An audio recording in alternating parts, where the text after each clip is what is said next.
함께 또 위로와 격려가 있는 시간이 되기를 소망합니다. 그 광고는 여기까지입니다. 지금은 하나님의 말씀을 듣는 시간입니다. 오늘 하나님께서 내주는 말씀은 신약성경 에베소서 3장 1절로부터 9절까지 말씀입니다.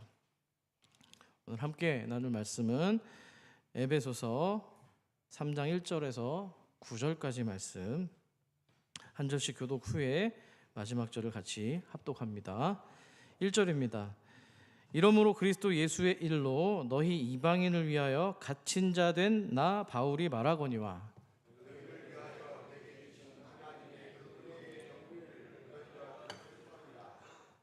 곧 계시로 내게 비밀을 알게 하신 것은 내가 먼저 간단히 기록함과 같으니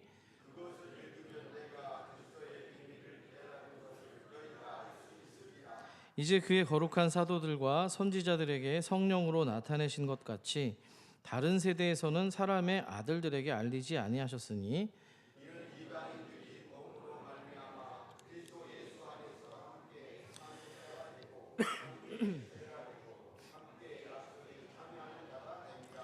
이 복음을 위하여 그의 능력이 역사하시는 대로 내게 주신 하나님의 은혜의 선물을 따라 내가 일꾼이 되었노라.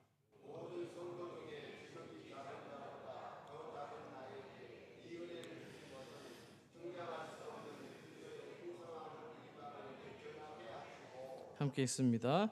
영원부터 만물을 창조하신 하나님 속에 감추어졌던 비밀의 경륜이 어떠한 것을 드러내게 하려 하심이라.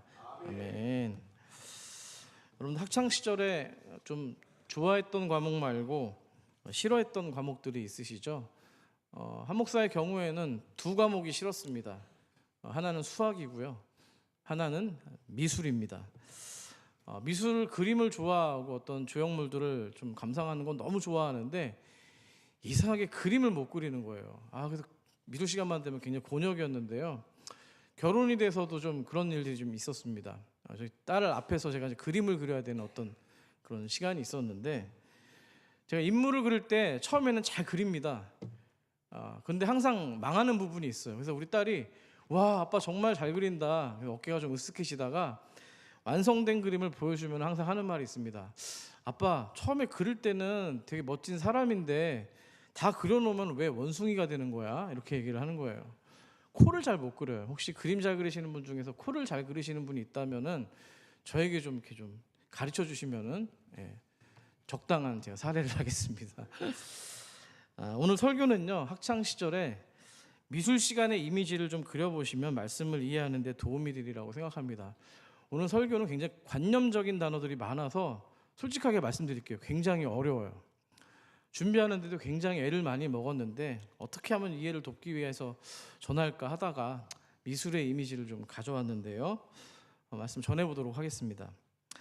인생은 마치 한 폭의 그림 같습니다. 처음에는 아무것도 그려지지 않은 하얀 캔버스에 여백만 남아 있습니다. 하지만 시간이 지나면서 인생이 겪어온 다양한 경험들과 마음은 그림의 재료인 물감이 됩니다. 뭐가 된다고요? 물감이 되는 거예요. 기가 막힌 표현 아닙니까? 그리고 세월이 조용하게 번져가는 붓자락이 되어서요, 특별한 색을 그리고 입히기 시작합니다. 그렇게 한 겹 한 겹 서로에게 색이 스며들기 시작하면 마침내 인생이라고 하는 풍경이 완성되어 가기 시작합니다. 그런데 그 인생의 장면들을 곱씹어 보면 어떤 날은 따뜻한 빛이 맴돌 때가 있고 어떤 날은 차갑디 차가운 색이 번질 때가 있고요, 또 어떤 날은 도무지 구별할 수 없는 공해 같은 탁한 빛이 겹쳐지기도 합니다. 그래서 색깔을 연구하는 색채학자들은 모든 색채에는 감정이 담겨 있고요, 모든 감정에는 또 각각의 빛이 담겨 있다라고 이야기합니다. 따라서 저와 여러분이 살아가고 있는 이 하루하루라는 시간은 그냥 흘러가는 시간이 아니라 그날그날의 마음과 경험이 다양한 색으로 기록된 인생의 그림이라는 사실입니다. 그래서 사람의 마음은 때로는 말보다 색깔에 더 솔직해질 때가 있습니다. 때문에 미술 치료나 또 색채 심리학에서도 감정은 고스란히 색으로 반영되기도 하는데요. 어떤 마음의 색들이 있을까요? 예를 들어서 기쁨이 스치면 노란색이 번지고요. 눈물이 흐르면 푸른 빛이 남는다고 합니다. 상처의 계절에는 검은 빛이 얼룩지는데요. 모두가 다 마음에 그려진 색상입니다. 그렇게 마음에 남아있는 이 색깔들은 단순한 감정의 흔적이 아니라 하나님이 우리 안에 그려놓으신 이야기가 된다는 사실입니다. 뭐가 된다고요? 이야기가 되는 거예요. 그렇다면 이제 그 이야기의 첫 번째 색을 한번 살펴보도록 하겠습니다. 자, 노란색을 아까 말씀드렸는데요. 노란 빛은 기쁨의 색이면서도 어쩐지 그리움이 섞여 있는 색입니다. 햇살처럼 따뜻하지만 손끝으로 그걸 좀 붙잡으려고 하면 금방 사라지기 때문입니다. 기쁨이란 것도 그렇죠. 언제나 잠시 머물다가 스쳐 지나가는 손님 같을 때가 많습니다. 그래서 독일의 심리학자인 요하네스 이턴이라고 하는 사람은 이 노란색을 가리켜서 가장 빨리 눈에 확 띄이긴 하지만 또 가장 빨리 사라지는 색깔이다, 이렇게 정의합니다. 하지만 신앙의 눈으로 그걸 바라보면 그 짧은 기쁨의 순간도 하나님이 주신 은혜의 빛으로 받아들이게 된다면 그 빛은 우리 안에 감사라고 하는 기억으로 채색될 줄 믿습니다. 두 번째는 푸른 빛입니다. 푸른 빛은 눈물의 색이자 평안의 색이라고 합니다.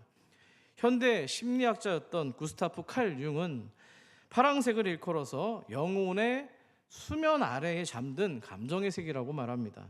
깊은 슬픔 속에서도 이상하게 마음이 고요해질 때가 있습니다.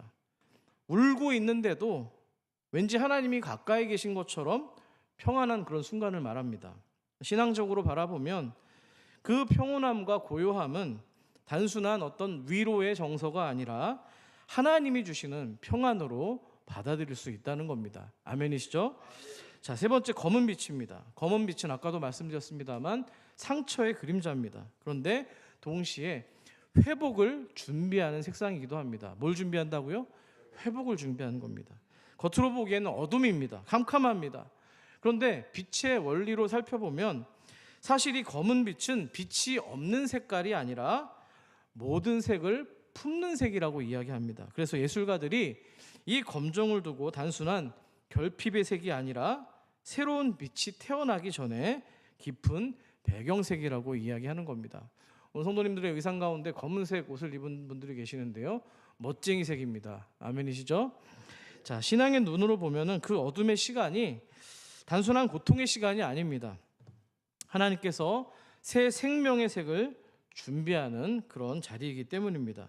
눈물로 얼룩져 있는 캔버스 위에 하나님께서는 언젠가 초록빛 생명의 흔적을 그 검은 배경 안에서 다시 피워내기 때문입니다. 자, 그렇습니다. 인생이라는 이 전체 그림은요, 그렇게 밝은 것과 또 어두운 색이 서로를 밀어내지 않고 감싸 안으면서 조금씩 완성되어 간다는 겁니다. 기쁨과 눈물, 빛과 그림자가 뒤섞여 있어도 그 모든 색상이 하나님의 손 안에 담겨 있다면 조화를 이루고 결국에는 생명의 빛으로 만들어 간다는 겁니다. 이 사실을 믿으십니까? 자, 삶이라는 게 그렇습니다.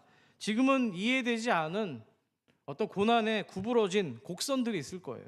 하지만 나중에는 그것이 내 삶을 인도하셨던 하나님의 지름길임을 배울 때가 있습니다. 또 내 삶에서 좀 지워버리고 싶었던 흑역사의 흔적들도 어느새 나중에는 내 인생을 따뜻하게 감싸는 그런 배경이 되었음을 알게 되는 순간이 찾아온다는 겁니다. 가까이 있을 때는 좀 뭔가 엉켜 있는 것 같고 혼란스러워 보였던 내 인생의 그런 선들과 색상들이 한 걸음 좀 떨어져서 이렇게 물끄러미 바라보면 그것이 나중에서야 전체의 아름다움을 이루는 소중한 일부였구나, 이렇게 되돌아볼 때가 있다는 거예요. 자, 그래서 우리는 지금 현재 우리의 인생이라는 그 그림이 어디로 향하는지, 또 어떤 색, 어떤 그림으로 완성될지는 지금은 확인할 수가 없습니다. 하지만 단 한 가지 분명한 것은 누군가 우리의 인생의 그림을 그려가고 있다는 사실입니다. 그 화가의 손길이 멈추지 않고 있다는 사실을 꼭 기억하시기를 소망합니다. 자, 그러면 그 화가는 누구시겠습니까? 네, 맞습니다. 여호와 하나님이십니다. 자, 그렇기 때문에 인생은 저와 여러분이 각자가 혼자 그린 그림이 아니에요. 하나님께서 우리의 손을 함께 잡고 함께 그려오신 작품이라는 겁니다. 물론은 우리들의 인생을 돌아보면 내가 선택했던 길 같고 내가 넘어졌고 내 실수로 울고 또 때로는 화가 나고 웃었지만 그 모든 순간 우리들의 연약한 삶의 자리에서도 하나님이 붓을 대셔가지고 은혜의 색을 입히셔서 지금 저와 여러분 현재의 우리를 만들어가고 계셨다는 겁니다. 자, 그렇기 때문에 우리는 실패를 후회로만 봐서는 안 됩니다. 왜냐하면 그 실패처럼 보이는 그 순간도 하나님의 붓자락이 닿았던 자리이기 때문입니다. 자, 그런데 놀라운 사실은요, 하나님께서 그렇게 한 사람의 인생만 그리신 것이 아니라는 겁니다. 하나님의 붓끝은 시대를 넘어서 또 인류의 역사 위에서도 한 줄 한 줄 또 색을 입혀가고 계셨는데요, 저와 여러분의 삶도 바로 그런 하나님의 거대한 그림 안에 담겨있는 소중한 모자이크 조각이라는 사실입니다. 자, 하나님께서 각 사람의 이야기를 이어붙여서 한 시대의 장면을 완성하시는데요, 그런데 그 모든 그림의 선과 채색된 색들은 결국에 어떤 한 방향을 향하게 되어 있습니다. 그것은 바로 하나님의 사랑이고요, 그 사랑이 완성된 자리가 바로 복음의 자리였는 줄 믿습니다. 자, 근데 여러분, 그 사랑과 복음은요, 단숨에 완성된 게 아니에요. 한 번에 색칠과 그림으로 완성된 게 아니고요, 모든 그림이 그렇습니다만 밑그림이 있고요, 그 위에 수많은 색들이 덧입혀져야만 전체 그림이 완성된다는 겁니다. 우리 인생도 또 인류의 역사도 마찬가지입니다. 눈앞에서 일어나는 일들은 제멋대로 얽혀있는 무질서의 어떤 실타래처럼 느껴지지만 그 안에는 오래전부터 이어져 온 하나님의 설계도가 담겨 있다는 사실입니다. 자, 오늘 우리가 함께 읽은 이 에베소서 3장은요, 그 하나님의 밑그림, 오늘 본문에 나와 있는 표현으로 말씀드리면 구원의 경륜을 이어가고 있다는 겁니다. 한번 따라해 볼까요? 구원의 경륜. 자, 경륜이라는 말 되게 어렵잖아요. 한 목사가 쉽게 풀어드립니다. 좀 화면을 좀 보여주시면 좋겠는데요. 자, 한자어가 있습니다. 자, 여기 나와 있는 경자는요, 실이죠. 아까 실타래 제가 얘기했는데요, 실을 곧게 세우다, 질서를 세우다의 의미를 갖고 있고요, 륜자는 실을 엮어내다, 꿰다라는 뜻을 가지고 있습니다. 자, 그렇다면 구원의 경륜이라는 말은 하나님께서 세우신 구원의 질서를 실제로 엮어가는 일을 의미합니다. 아멘이십니까? 이해가 되셨어요? 어렵지 않으시죠?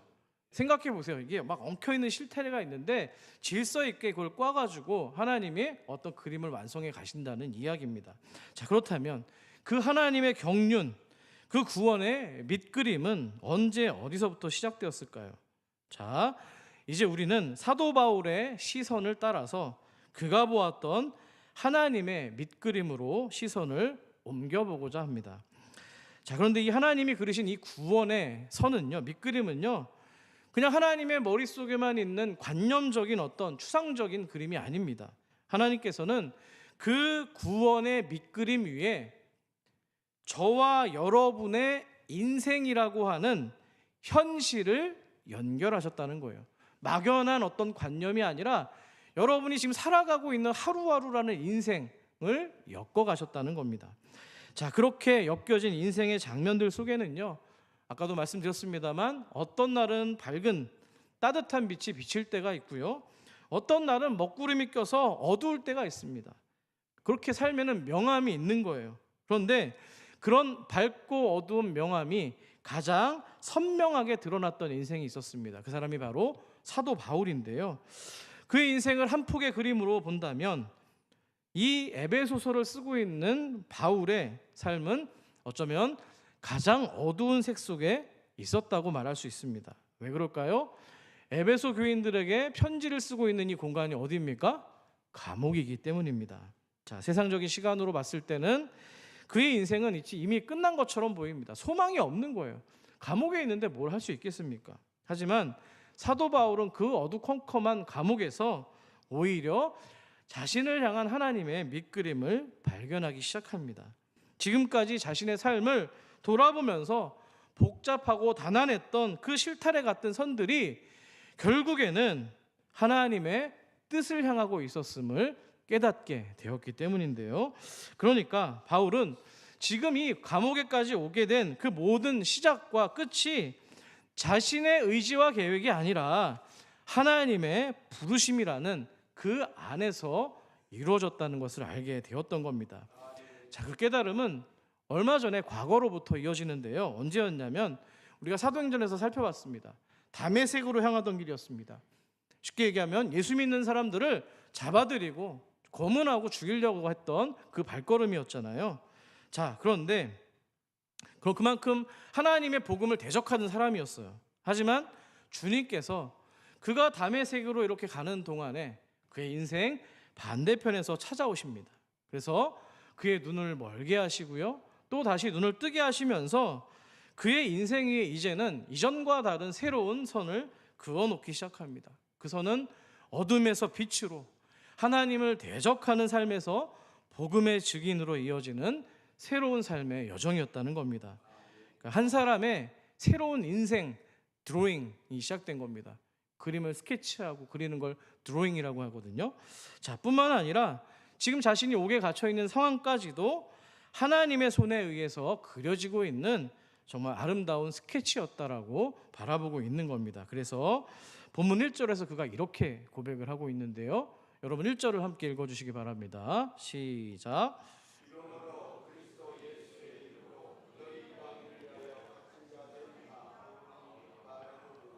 아멘. 사도 바울이요, 자기 자신을 설명하고 있는데요, 죄를 지은 죄수라고 자기를 표현하지 않습니다. 뭐라고 돼 있어요? 갇힌 자. 근데 누구의 일로? 자신의 일로? 누군가의 일로? 그게 아닙니다. 그리스도, 예수의 일로 갇힌 자. 다시 말해 예수 그리스도를 드러내기 위해서 존재하는 갇히게 된 사람이라고 자기를 소개하고 있다는 겁니다.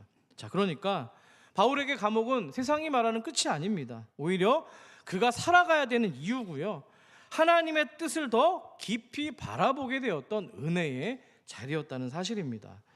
고난이 은혜를 바라보게 되는 통로가 되었다는 겁니다. 바울은 그제서야 깨닫습니다.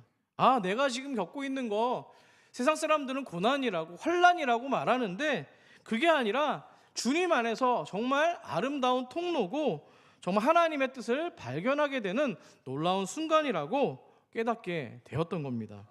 자, 바울의 그 깨달음을 위해서 이제 한 걸음 더 나아가서 다음과 같은 고백을 하고 있는데요. 2절도 같이 한번 읽어볼게요. 시작. 너희를 위하여 내게 주신 하나님의 그 은혜의 경륜을 너희가 들었을 터이라. 아멘. 자, 아까는 제가 한자로 풀어드렸습니다만 또 나왔는데요, 이 경륜을 헬라어로 오이코노미아라고 하는데요, 집을 다스리다, 또 질서 있게 집을 관리하다라는 의미를 가지고 있습니다. 하나님께서는 역사를 우연히 흘려보내지 않습니다. 은혜의 질서로, 사랑의 계획으로 모든 일을 엮어가시는 분이기 때문입니다. 자, 그렇다면 바울의 인생은 어땠습니까? 그는 하나님의 집을 무너뜨리려고 했던 사람입니다. 교회를 핍박합니다. 성도들을 괴롭힙니다. 생명도 앗아갑니다.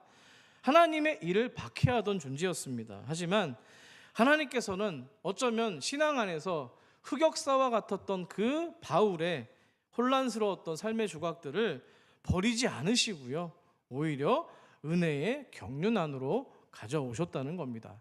아멘이시죠? 사역을 하면서 제가 청소년부, 청년부 사역을 참 오랫동안 했는데요, 참 웃긴 게 뭐냐면요, 제가 겪었던 고난을 얘기하고 실패를 얘기하고 그럴 때 아이들이 정말 눈이 반짝반짝하고요, 그 안에서 일하셨던 하나님의 일을, 또 하나님의 손길을 경험할 때가 많았다는 거예요.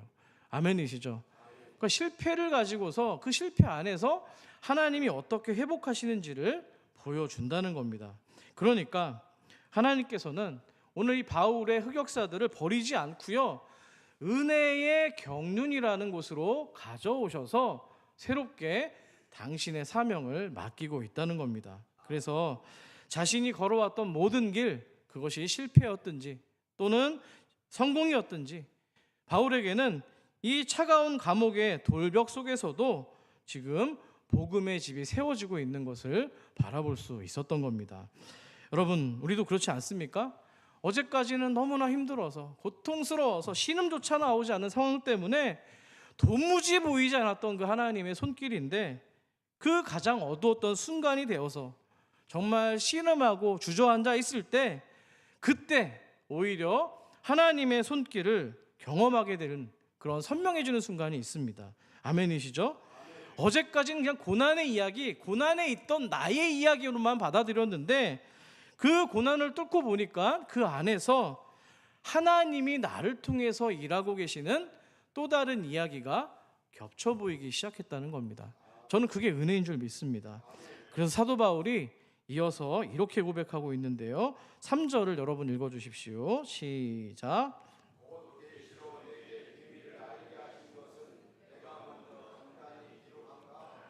아멘. 오늘 되게 어려운 말이 많이 나오는데요, 계시라는 말, 헬라어로 칼립소라고 하는데요, 덮개를 걷어내다.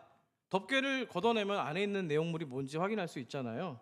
감춰진 것이 곧 드러나다라는 의미를 가지고 있는 거예요.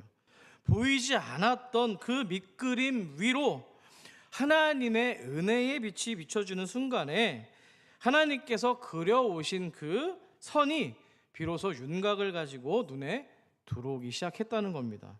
자, 그렇다면 어떤 덮개가 걷어지고 어떤 비밀이 드러나게 된 것일까요? 자, 오늘 본문 4절에서 6절은 그 내용을 소개하고 있는데요, 사실은 앞전에서 에베소서를 말씀드리면서 이미 말씀드렸던 내용입니다. 결론부터 말씀드리면, 하나님께서 오래전부터 감추어 두셨던 그 구원의 계획이 이제 그리스도 안에서 밝히 드러났다는 거예요. 하나님의 구원 계획이 예수 그리스도 안에서 이제 밝혀지게 되었다는 이야기입니다. 사도 바울은 그것을 일컬어서 그리스도의 비밀이라고 말하고 있는데요, 한번 따라해 볼까요? 그리스도의 비밀. 자, 이 비밀의 구체적인 내용이 뭐냐면요, 유대인과 이방인을 나누던 장벽이 허물어졌다는 겁니다. 또 복음 안에서 모든 인류가 하나로 연결되는 새로운 질서가 태어났다는 이야기입니다. 쉽게 말해서 이방인들도, 그들이 꺼려하던 이방인들도 이제는 예수 안에서 함께 상속자가 되고 지체가 되고 함께 하나님의 약속에 참여한 그 복을 누리는 존재가 되었다는 사실을 말합니다. 여러분, 이것이 바로 하나님께서 세대와 민족을 뛰어넘어서 준비하신 구원의 경륜이요, 오늘 그림 언어로 말씀드렸는데요, 복음의 밑그림이 드러난 순간이라고 말할 수가 있는 겁니다. 자, 그런데 여러분, 하나님의 일하심은요, 바울의 시대에서 멈추지 않습니다. 시대가 바뀌어도 하나님의 이 붓터치는 멈추지 않기 때문입니다. 그때로부터 2000년이 지난 지금도 여전히 지금 예배를 드리고 있는 저와 여러분의 삶 가운데 인생 위에 동일한 빛을 비추고 계시고요, 예수 안에 감춰져 있는 그 복음의 비밀을, 윤곽을 드러내시기 때문입니다. 자, 그렇다면 위대한 화가이신 우리 하나님께서는 어떤 색으로 그 구원의 그림을 채워 오셨을까요? 자, 그 빛과 색은 단지 추상적인 상징이 아닙니다. 하나님은 시대마다 다른 방식으로 다른 색깔로 말씀하시곤 했는데요, 성경의 한 장면, 한 인물, 한 사건마다 하나님은 다른 빛과 다른 색으로 그 이야기를 그려오셨다는 겁니다. 이해를 돕기 위해서 제가 설명을 드릴 텐데요, 때로는 약속의 색으로, 때로는 심판의 빛깔로, 때로는 침묵 같은 기다림의 색으로 당신의 뜻을 비추어 주셨다는 겁니다. 자, 그러면 성경의 몇 가지 장면들을 통해서 어떤 색을 보여주셨는지를 좀 확인해 보겠습니다. 자, 하나님께서는 수많은 색 가운데 가장 처음 그리신 색상이 창세기의 흑빛이었다는 겁니다. 한번 따라해 볼까요? 흑빛. 궁금하시죠? 창세기 3장 19절을 함께 읽어보겠습니다. 시작.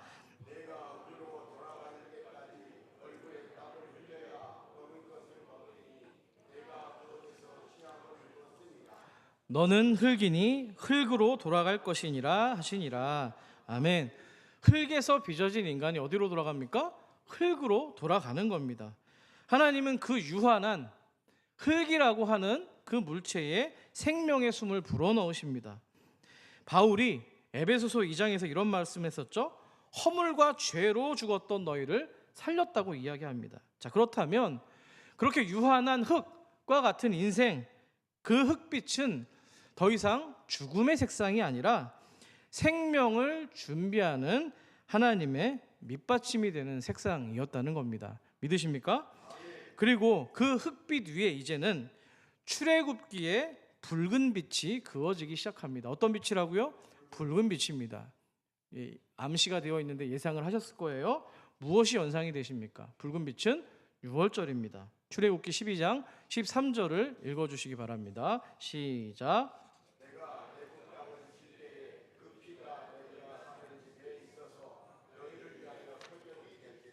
내가 피를 볼 때에 너희를 넘어가리니 재앙이 너희에게 내려 멸하지 아니하리라. 아멘. 이스라엘은 400년 애굽의 종살이에서 어린 양의 피로써 구원을 받았습니다. 아멘이십니까? 하나님은 죄로 인해서 소망이 없는 흙빛 같은 그 이스라엘 백성들의 삶 위에 어린 양 붉은 피로 선을 그어 놓으시고 이제 너희는 더 이상 노예가 아니다. 하나님의 자유 백성이다. 언약 백성이라고 하는 삶의 여정을 새롭게 바꾸어 주셨다는 겁니다. 이것이 바로 하나님의 구원의 경륜이 역사 가운데서 구체적으로 드러난 첫 장면이 되었다는 겁니다. 하나님께서는 근데 거기서 더 이상 멈추시지 않으셨습니다. 피로써 육체를 구원하셨지만 이제는 눈물로써 마음을 어루만져 주시기 때문입니다. 하나님의 구원은 단지 애굽의 쇠사슬을 끊는 것으로 끝나지 않습니다. 그분은 몸의 자유뿐만 아니라 영혼의 자유뿐만 아니라 우리들의 마음의 자유까지도 온전히 이루어지기를 바라셨기 때문인데요. 출애굽기 사건이 외적으로 보여지는 구원의 시작이었다면 구약 성경 시편의 이야기는 그 구원이 우리의 영혼 깊은 곳으로 스며드는 내면의 회복으로 이어졌음을 보여주고 있습니다. 자, 그래서 시편에서는 주님의 눈물빛이 이어지는데 한번 따라해 볼까요? 눈물빛. 시편 56편 8절을 통해서 한번 확인해 보겠습니다. 함께 읽습니다. 시작.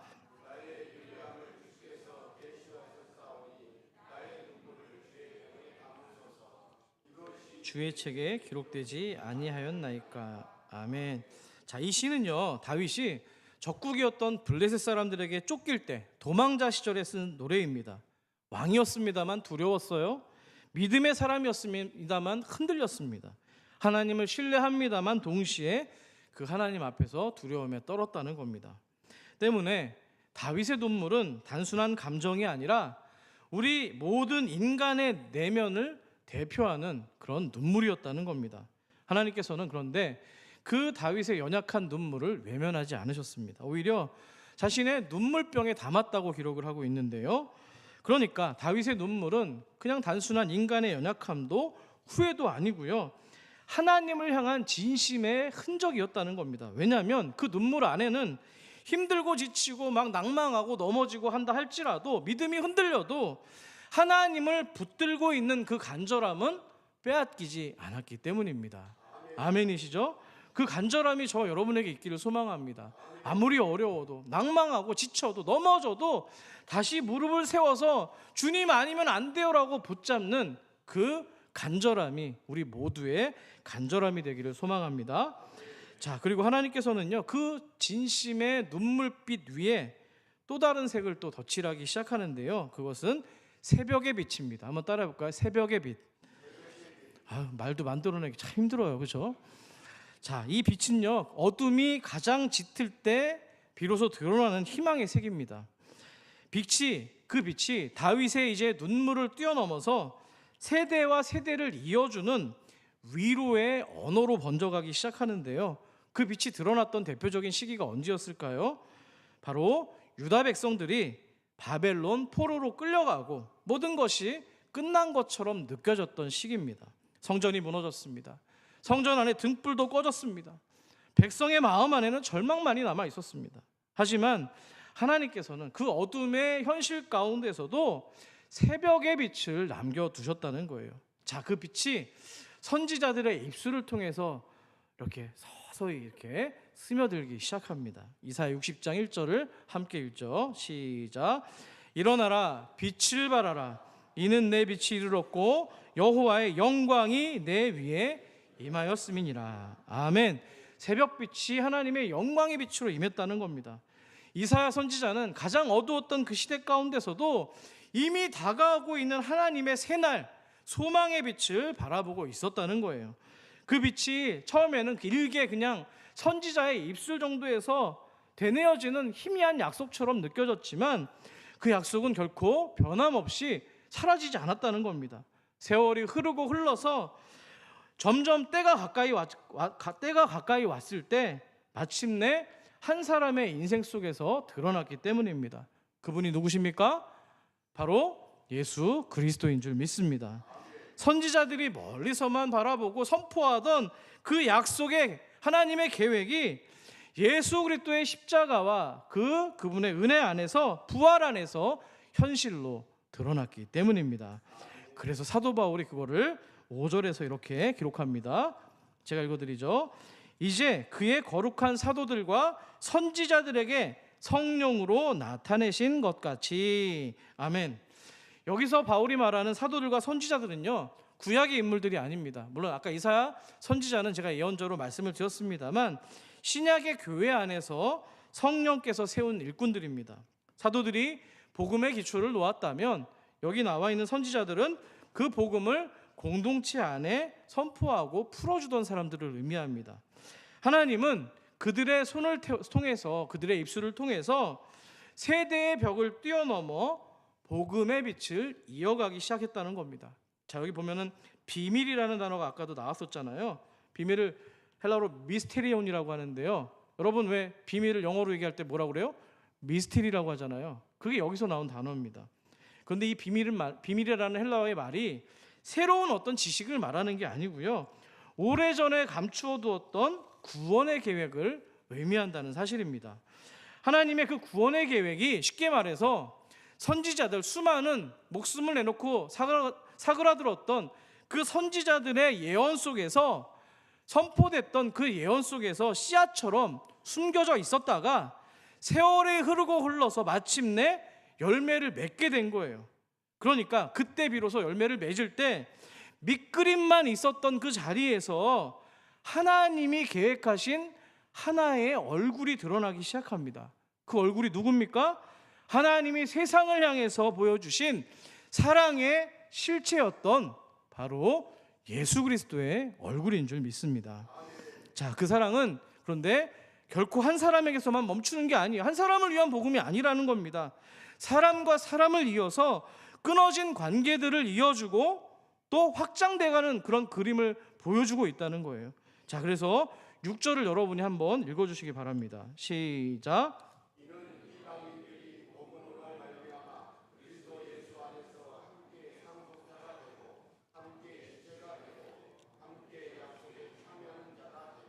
아멘.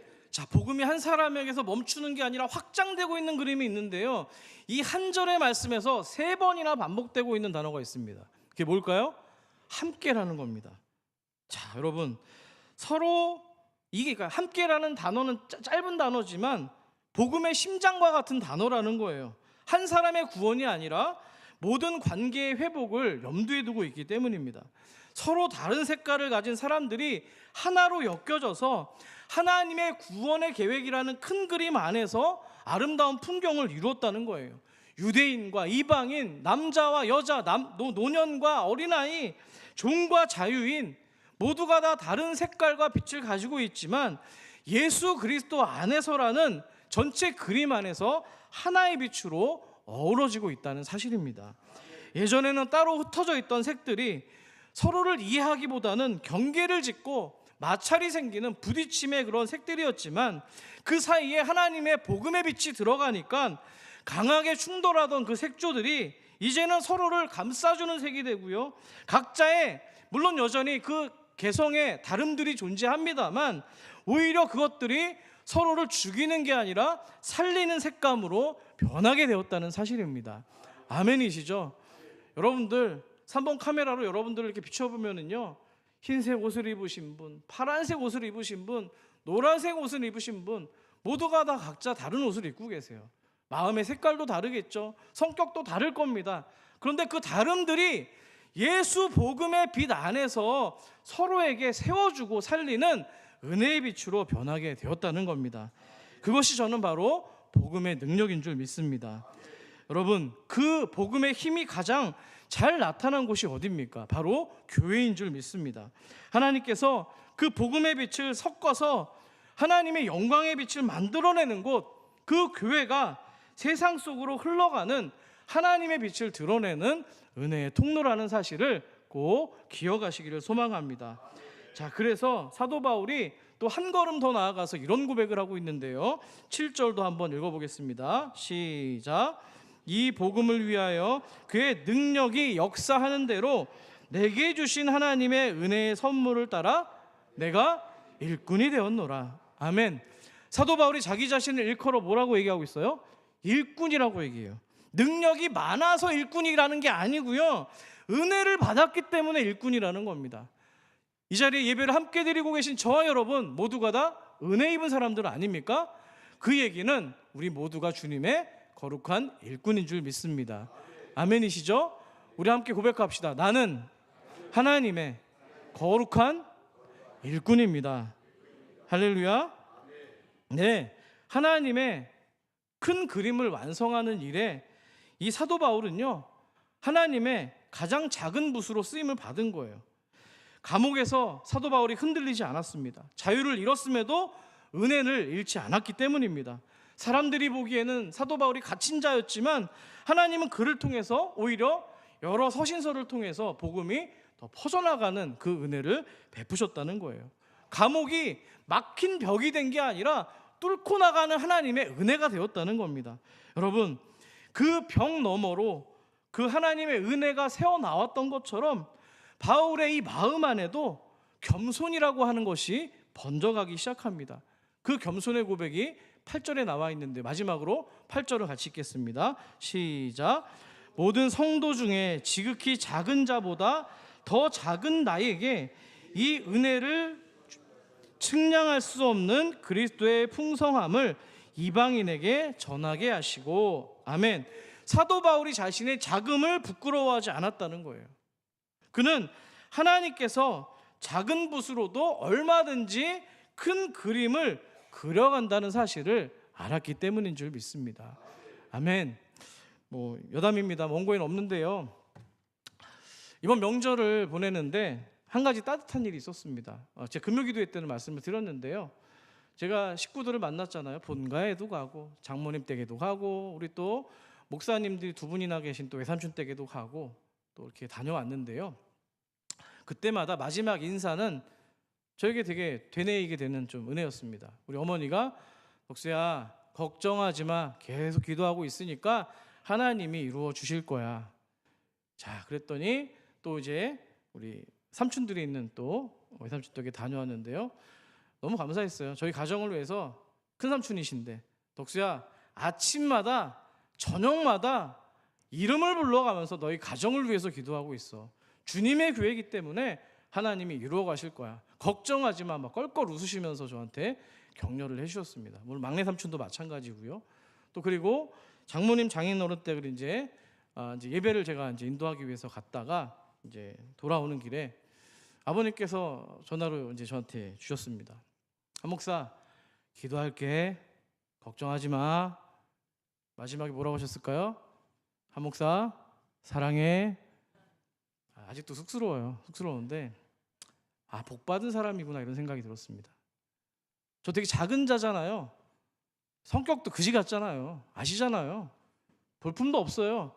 지금 여기 보시면은 이 밑받침이 없으면은 강단에서 설교도 못해요. 그림이 안 나온다고 우리 심장노님이 애써 짜주셔가지고 이게 된 거잖아요. 다 여러분 저보다 인물도 좋으시잖아요. 작은 사람입니다. 저보다 작으신 분 없잖아요. 작은 사람이에요. 그런데 기도의 동역자들을 붙여주시니까 저의 자금 속에서도 하나님은 큰 그림을 그려가신다는 사실입니다. 자기 자신을 작게 바라보시는 분들이 계십니까? 그렇다면 오늘 이 말씀 속에서 위로를 받으시길 바랍니다. 여러분, 우리의 삶이 때로는 얽히고 설킨 뒤틀린 선처럼 보일 때가 있습니다. 그러나 하나님은 우리의 무질서처럼 보이는 그 삶 가운데에 여전히 밑그림을 그리시고 또 하나님의 완성된 채색을 입히고 계시다는 사실입니다.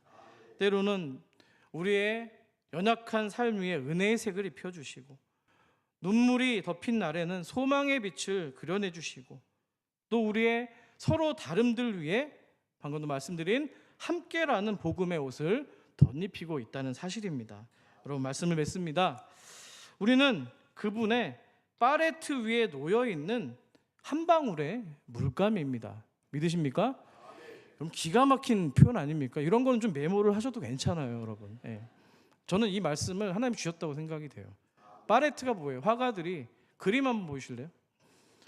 제가 1부 때는 이 그림을 빼먹었는데, 자, 저 손길이 하나님이신 거예요. 파레트에 막 물감이 있어요. 여러분이 물감이라고요. 물감인데 그 물감을 통해서 저기 약간 어렴풋하게 십자가 위에 사람의 얼굴이 나와 있어요. 하나님의 형상입니다. 저 여러분을 하나님이 콕 찍어가지고 그리기 시작하면 하나님의 형상, 그리스도의 영광을 나타내는 그림으로 완성된다는 사실입니다. 여러분, 누구는 노란빛처럼 기쁨을 닮았고 누구는 푸른빛처럼 눈물의 깊이를 품었고요, 누구는 검은빛처럼 상처의 흔적을 가지고 있는지 모르겠습니다. 하지만 하나님께서는요, 바울에게도 그러셨듯이 그 모든 색을 외면하지 않으셨습니다. 오히려 그 색들을 섞으셔서 하나님의 이야기를 그려 나가셨다는 겁니다. 이게 바로 하나님 나라의 복음인 줄 믿습니다.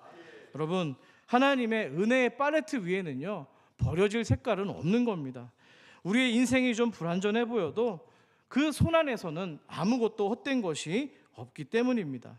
지금 여러분의 삶이 보잘것없고 초라하고 완성되지 않은 것처럼 보여도 괜찮습니다. 주님이 그려가고 있다니까요. 여러분, 우리 교회 사람이 사랑이 되는 교회 그려가고 있는 줄 믿습니다. 이 미음이 올해도 많이 깎여져 나간 것 같아요. 저는 감사해요. 올 한 해 하나님께 감사할 게 너무 많은데요, 저 미음이 조금은 둥글둥글해진 것 같습니다. 우리 교회가 그래서 정말 사랑으로 형상을 드러내는 교회가 되기를 소망합니다.